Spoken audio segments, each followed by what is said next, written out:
मराठा आरक्षणासाठी जरांगे पाटलांनी दुसऱ्यांदा मुंबई गाठली आहे। एकनाथ शिंदे मुख्यमंत्री असताना सगळे सोयरेंचा अध्यादेश काढल्यानं जरांगे पाटलांनी गुलाल उधळला होता।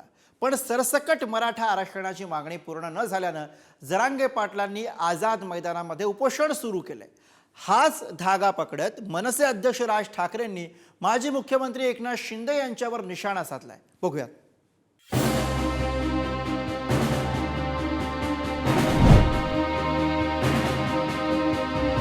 जरांगे पाटील ज्याला उपोषणाला बसले होते त्यांच्या समोर सांगितलं हे होणार नाही। मागच्याला गेले होते तिकडे नवी मुंबईला जाऊन तरी प्रश्न सोडवला होता ना, हे परत का आले? मराठा आरक्षणासाठी मनोज जरांगे पाटील पुन्हा एकदा मुंबईत धडकले। आता माघार घेणार नाही, आझाद मैदानात उपोषणाला बसले। यावरून मनसे अध्यक्ष राज ठाकरेंनी माजी मुख्यमंत्री एकनाथ शिंदेंवर खापर फोडला। जरांगे पुन्हा आंदोलनाला का आले हे एकनाथ शिंदेंना विचारा, असा टोला राज ठाकरेंनी लगावला। सगळ्या गोष्टींची उत्तर तुम्हाला एकनाथ शिंदे देऊ शकतो, मी नाही देऊ शकतो।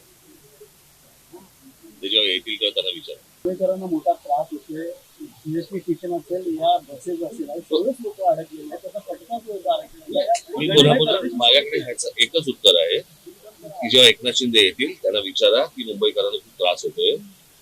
तर ते मागच्याला गेले होते ना तिकडे, बरोबर की नाही? नवी मुंबईला जाऊन तरी प्रश्न सोडवला होता ना, मग परत का आले? या सगळ्या गोष्टींची प्रश्नाची उत्तर तुम्हाला एकनाथ शिंदे होईल। माजी मुख्यमंत्री एकनाथजी शिंदे, आत्ताचे उपमुख्यमंत्री एकनाथजी शिंदे यांनी कुठलंही खोटं आश्वासन दिलं नाही। त्याने जे लिहून दिलेलं आहे त्याच्या आधारे सगळ्या गोष्टी पूर्ण झाल्या। मी ग्रामीण माणूस असल्यामुळे ग्रामीण म्हणीमध्ये बोलतो की माझ्या ग्रामीणमध्ये म्हण आहे, ना इलाज को क्या इलाज। ना इलाजला कुठला इलाजच नाही।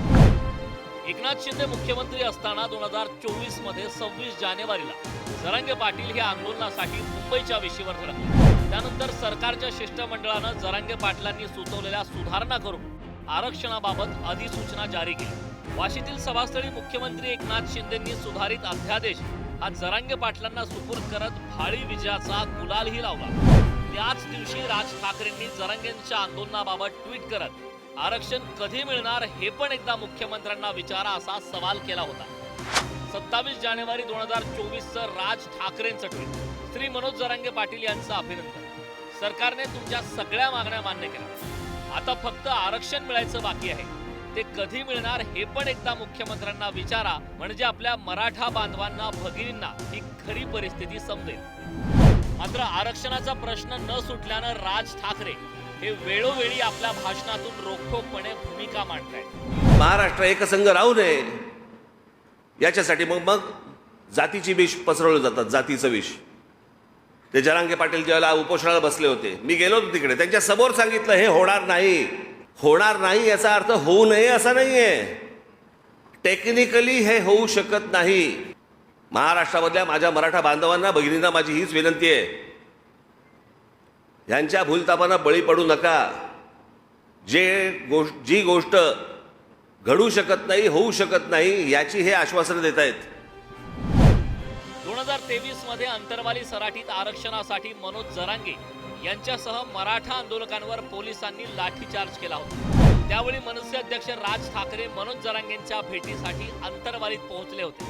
मराठ्यांना ओबीसी प्रवर्गातून आरक्षण मिळणार नाही अशी भूमिका राज ठाकरे यांनी जरांगेंसमोरच मांडली होती। त्यानंतर पुढे वर्षभर मराठा ओबीसी वाद पेटला असताना आरक्षणाची गरजच नाही असं परखड मत व्यक्त केल्यानं वाद झाल्याचं पाहायला मिळालं। दरम्यान महाराष्ट्रात मनसेची सत्ता आल्यास आरक्षणाची गरज भासणार नाही अशी भूमिका राज ठाकरेंनी मांडल्यानं वादावर पडदा पडला। मी तुम्हाला सांगतो, या महाराष्ट्रामध्ये सगळ्या गोष्टी इतक्या मुबलक प्रमाणामध्ये आहेत की या महाराष्ट्रामध्ये आरक्षणाची गरजच नाही। मग नेमकं किती प्रमाणामध्ये आरक्षण आहे आणि किती जातींना ते मिळणार आहे, किती मुलांना मिळणार आहे, किती मुलींना मिळणार आहे, किती नोकऱ्या उपलब्ध होणार आहेत, हे जर आपण तपासणार आहोत का? की फक्त माथी भडकवून फक्त मतं हातामध्ये घ्यायची एवढाच फक्त उद्योग आहे? आपण मला असं वाटतं काही गोष्टी नीट समजून घेतल्या पाहिजेत।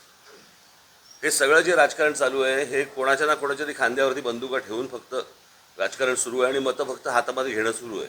उद्या जर हे राज्य माझ्या हातात आलं, मी तुम्हाला सांगतो महाराष्ट्रात कोणालाही आरक्षणाची गरज लागणार नाही। आपली मराठी मुलं, आपल्या मराठी मुली, आपला शेतकरी ह्याच्यावरती जो पैसा खर्च व्हायला पाहिजे ना, तो नको त्या लोकांवरती पैसा खर्च होतो या महाराष्ट्रात. कोणालाही आरक्षणाची गरज नाही. इथल्या मराठी मुला मुलींना बरोबर शिक्षण आणि रोजगार याच्यासारखी महाराष्ट्रासारखी संधीच कुठे उपलब्ध नाही. आणि महाराष्ट्रात हे आहे म्हणून बाहेरच्या राज्यातली लोक इथे येतात. सध्या राज ठाकरे वगळता कोणताही नेता आरक्षणावर स्पष्टपणे भूमिका घेताना दिसत नाही. प्रत्येकाला आपली मतपेढी महत्वाची असल्यानं आरक्षणाचा मुद्दा पेटवत ठेवला जातो. आता जरांगे पाटील पुन्हा उपोषणाला बसल्यानं राज ठाकरे यांनी एकनाथ शिंदेकडे बोट दाखवल्याचं बोललं जातं. त्यामुळे यावरून नवं राजकारण रंगणार हे नक्की. ब्युरो रिपोर्ट, पुढारी न्यूज.